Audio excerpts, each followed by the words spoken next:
வடிவம் தரும் நெஞ்சில் வஞ்சமில்லா இனம் தரும் நல்லவை எல்லாம் தரும் அன்பர் என்பவர்க்கே கனம் தரும் பூங்குழலால் அபிராமி இடைக்கண்களை எல்லாம் அல்ல அன்னையினுடைய திருவுருளாலும் முன்னோர்களின் குருவருளாலும் இன்றைய தினம் இந்து பாதுகாப்பு படையினுடைய இந்து எழுச்சி மாநாடானது எவ்வளவோ சிரமத்திலே வெகு சிரமத்திலே அற்புதமான முறையிலே நடந்து இருக்கின்றது.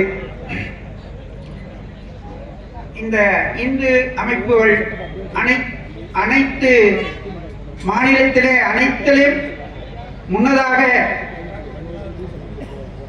நிறைய பணிகளை செய்து கொண்டு வருகிறார்கள்.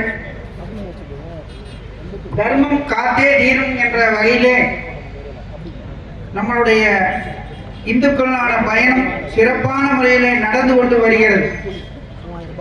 மாநாடு மற்ற இதுகளுக்கெல்லாம் போட்டால் தடை விதிச்சுட்டு பல்வேறு சிரமங்களை கொடுப்பார்கள். அதற்கு நம்ம இந்துக்கள் எதற்கும் அஞ்சாமல்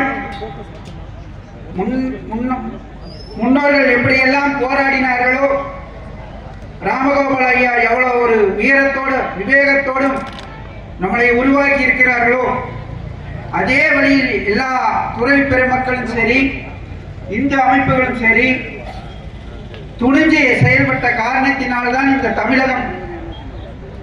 தமிழகத்திலே ஒவ்வொருவருடைய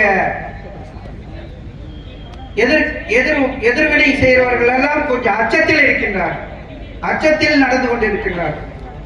ஆகையினாலே நம் பாரதம் செழிக்கவும் இந்துக்களுடைய ஒற்றுமை ஓங்கவும் அனைத்து துறவி பெருமக்களும் அனைத்து மடாதிகளும் இந்து சமய அத்தனை அன்பர்களும் மனமார்ந்து தன்னுடைய நெஞ்சத்திலே உறுதியான செயல்பாடை செஞ்சு கொண்டு வருகிறார்கள் என்று உறுதி கூட சொல்லி இந்த மாநாடை சிறப்பித்து அனைவருக்கும் ஒத்துழைத்த அனைவருக்கும் மனமார்ந்த வாழ்த்துக்களும் நன்றிகள்.